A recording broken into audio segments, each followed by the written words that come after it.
Welcome to village Tamil. இன்றைக்கி நம்ம வீடியோவில் என்ன பார்க்க போகிறோம்னா தக்காளி சாதம் செய்கிறது எப்படிங்கிறத பார்க்க போகிறோம். இது ஒரு ஈஸியான ஒரு கலவை சாதம் தான். வீட்டில் வெறுமனையாக பல்லாரி, தக்காளி, இஞ்சி, பூண்டு இருந்தாலே போதும்.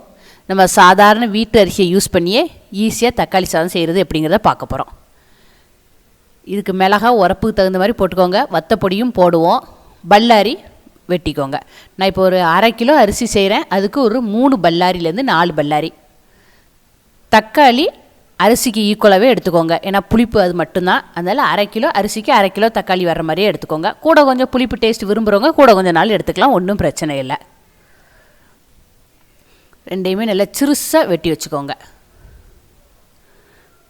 இது வீட்டில் வேறு எந்த பொருளும் இல்லாத போது சிம்பிளாக செய்யக்கூடியது. இஞ்சி, பூண்டு, சீரகம் தான். வத்தப்பொடி, உப்பு பொடி, மஞ்சப்பொடி, தேவையான பொருள் இவ்வளோதாங்க. இது பொதுவாகவே எல்லார் வீட்லேயும் இருக்கும். பெருஞ்சீரகத்தால் முதல்ல நம்ம அதை தாளிசம் பண்ணிக்கிறோம். பல்லாரியும் மிளகாவும் முதல்ல போடுங்க. கல்லுப்பை கொஞ்சம் பாதி போட்டுக்கோங்க. எதுக்குன்னா பல்லாரி நல்லா வேகிறதுக்காண்டி.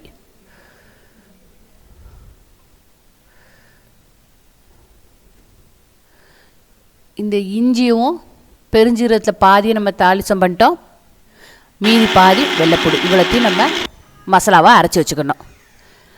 இதுக்கு இடையில் நம்ம வீட்டு அரிசி தான் யூஸ் பண்ணுறோம். அதனால் அதை கொஞ்சம் சீக்கிரம் களைஞ்சி கொஞ்சம் ஊற வச்சுக்கோங்க. வேகிறதுக்கு சுலபமாக இருக்கும். அடுப்பை பற்ற வச்சு ப்ராசஸ் நடக்கும்போதே இது சைடில் தனியாக நடக்கட்டும். ஊற வச்சுக்கோங்க. பல்லாரி நல்லா வெந்துருச்சு. அடுத்தது தக்காளியை போட்டுருங்க.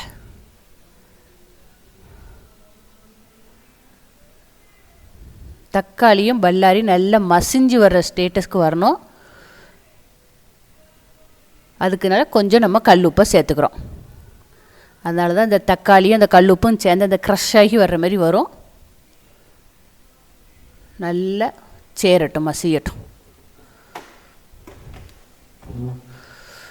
போதுமானதாக ஆகிட்டு இந்த பக்கத்துக்கு வந்துட்டால் போதும். இப்போ நம்ம அரைச்சி வச்ச மசாலாவை அதில் தட்டிடுங்க. வெறுமனையாக பூண்டும் இஞ்சி பேஸ்ட்டு தான். பெருஞ்சீரகம் கொஞ்சம் மணத்துக்கு. தண்ணி இது நம்ம சாதா அரிசி எடுக்கிறதுனால 1 கப்புக்கு 2 கப்பு தண்ணி. நான் 1.5 கப்பு எடுத்துருக்கேன். அதனால் 3 கப்பு தண்ணி ஊற்றிருக்கேன். வத்தப்பொடி நம்ம உரப்புக்கு தகுந்த மாதிரி, மிளகா கொஞ்சம் போட்டிருக்கோம், அதனால் அதுக்கு பார்த்துக்கோங்க. மஞ்சப்பொடி,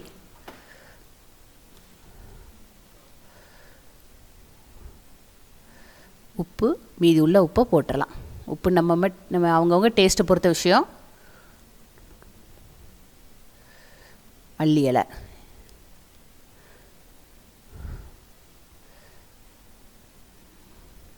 முடிஞ்சுது. இவ்வளோ தான். இப்போ மசாலா மிக்ஸ் பண்ணி கலவையெல்லாம் முடிஞ்சுது. இது கொதித்து வர்ற நேரத்தில் நம்ம அரிசி களைஞ்சி வச்சுருக்கோமே, அந்த அரிசியை எடுத்து இதில் போட்டுற வேண்டியதான். நல்லா கொதிக்க ஆரம்பிச்சிட்டு